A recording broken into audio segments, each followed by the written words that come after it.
that period, I suppose, what changed things. Blair came in. I come in Yes. a month later.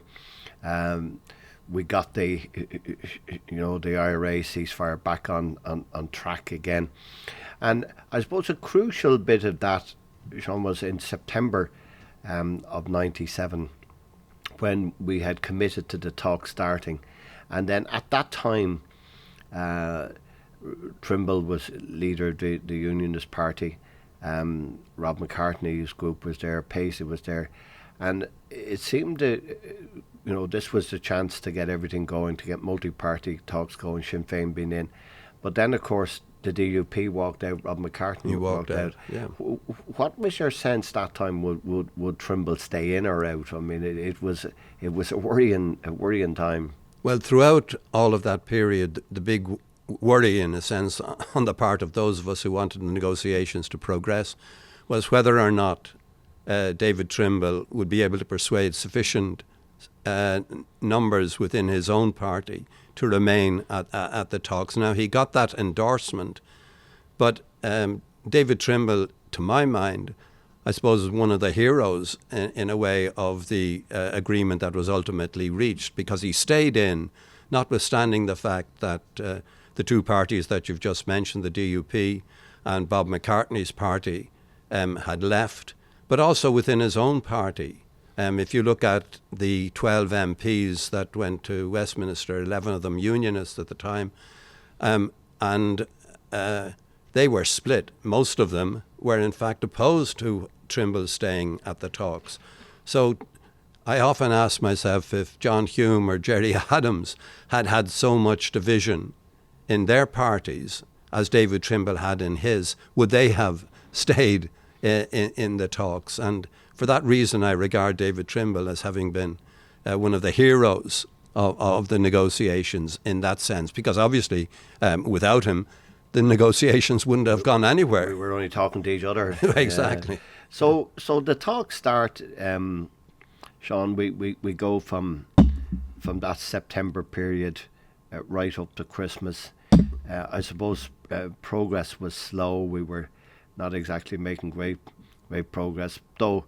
As you outlined, the parameters of where we were was kind of coming from maybe 74, and then coming from the 1991 talks, coming from the Anglo-Irish Agreement of 85. All of those things were kind of giving us the agenda of where we were. But I suppose that Christmas then was a bit of a disaster. You had the killing in the prison. You had the IRA being associated with murders. You had the loyalist groups, UDP, I think Gary McMichael's group were associated with murders. So rather than us getting a Christmas rest, we came back into a very difficult position. So, and as you recall, you might go through the position from your perspective, the SDLP.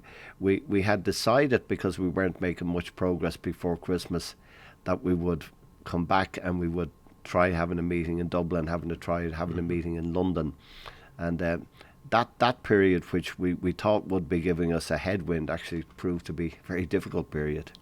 Indeed, and throughout that period, there was many the time when we kind of wondered whether the talks would ever convene in a meaningful sense, and while we produced heads of agreement running up to Christmas and after Christmas, and the heads of agreement seem to be pointing towards some possibilities in terms of the negotiations. Nonetheless, the fact that out in the community violence was still evident, and people were threatening to withdraw from the negotiations, and then some of the loyalist parties, they had to be, as it were, sentenced, and they had to withdraw from a short period.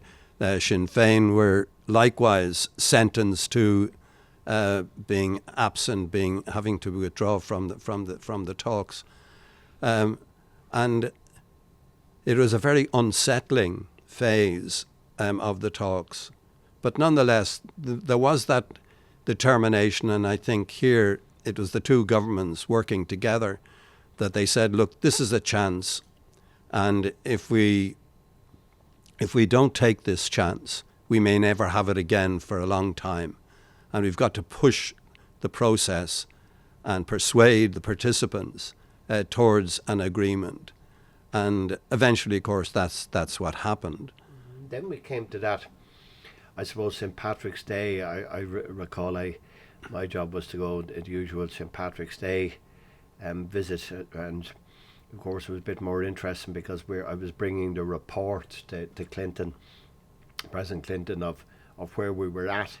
And just around that time then, I think maybe the soundings were going on while we were in America that George Mitchell had decided we had done enough of talking, or maybe had done enough of shadow boxing, and he said, "Listen, I have a young wife and a young child, and I'm getting out of here." So we came back after that March period and to resume talks in the third week of March, and then all of a sudden we were faced with, well, Easter. Holy Thursday. George said, "Well, we're out of here," and one way or the other.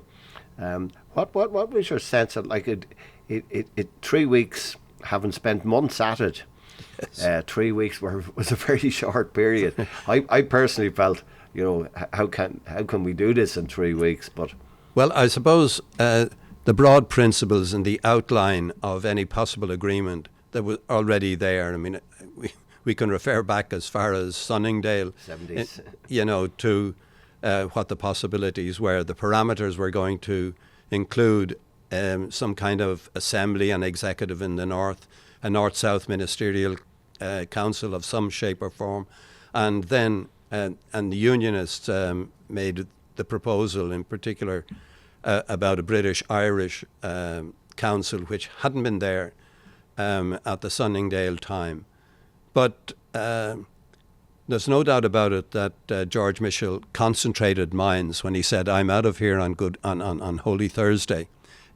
He allowed an extra 24 hours. He stayed until Good Friday, and I think it wasn't indeed until probably the Saturday that he eventually left. But nonetheless, that concentrated minds, because again, we were all, and here I'm talking about all of the parties, we were all faced with, look, is this a chance that we have of doing something that breaks through and gives Northern Ireland a new dawn, a new sense of what the people together working in cooperation with each other through new political institutions can achieve?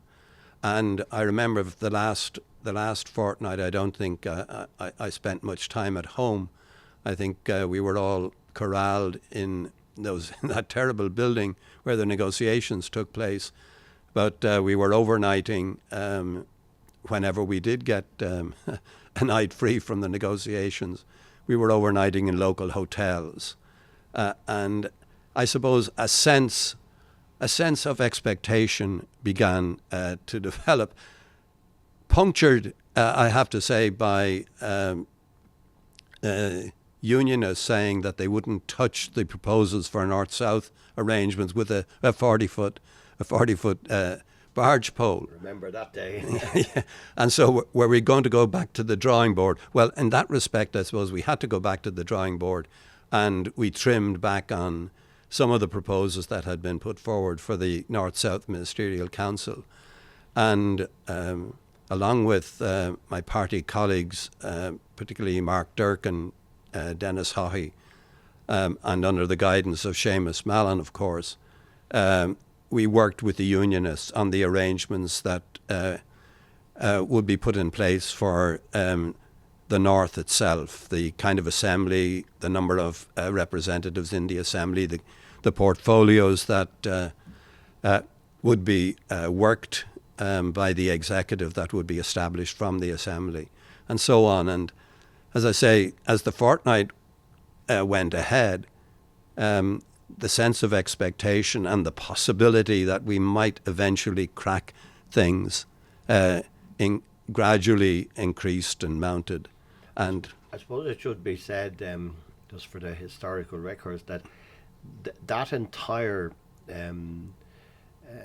the internal position in Northern Ireland, which the Irish government had to keep our nose out of for obvious reasons. That was really a design of the SDLP.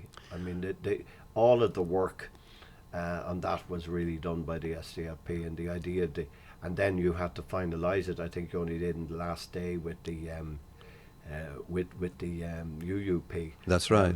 But the whole character of how it was to work was really a design of the SDLP. Well, that's right. And again, we can go back to the Sunningdale arrangements, because the arrangements that were arrived at in the Good Friday Agreement mirrored to a considerable extent what had been agreed, but sadly weren't effectively implemented at Sunningdale and in the negotiations about the nature of the Assembly and the portfolios that the Assembly would have authority over, and how many departments and so on there would be in the North. As I said, along with my colleagues, we worked with the Ulster Unionist Party representatives, particularly David Trimble, of course, on the detail for the internal government of Northern Ireland, on which, of course, you said the Southern government didn't have a direct role. But, of course, the Southern government was quite well aware of what the SDLP was proposing, and, where it was deemed helpful, your advice was available to us. How do you see the time ahead, and what's your hopes for the rising generation? Well, my hopes have to be, first of all, that we can restore the institutions of the Good Friday Agreement, and that through those institutions, politicians can be seen to work together for the greater good of people in all sections of our society and communities in the North. There is so much good work that is taking place right across the North in so many different places, and I saw that, I suppose, most particularly as a constituency MLA, member of the Assembly, when I would go round and meet the various community groups in the constituency of North Antrim, which I represented, and to see the goodwill and the determination of people at ground level, grassroots level, as we say, to work together. Hopefully those institutions can be restored to their fullest operation as soon as possible. Obviously, I come from a nationalist background. I represent a community that would describe itself as nationalist, and ultimately I would love to see Ireland united. But we won't be united unless we can work together and demonstrate that working together is the best solution for our problems, and that working together to the mutual benefit of all people in all sections of the community is what the Good Friday Agreement is about. And therefore, to come back to the point I've made several times during our discussion, the Good Friday Agreement offers the best hope in the immediate future, whatever constitutional arrangements might be arrived at in the distant future, in the more distant future anyway.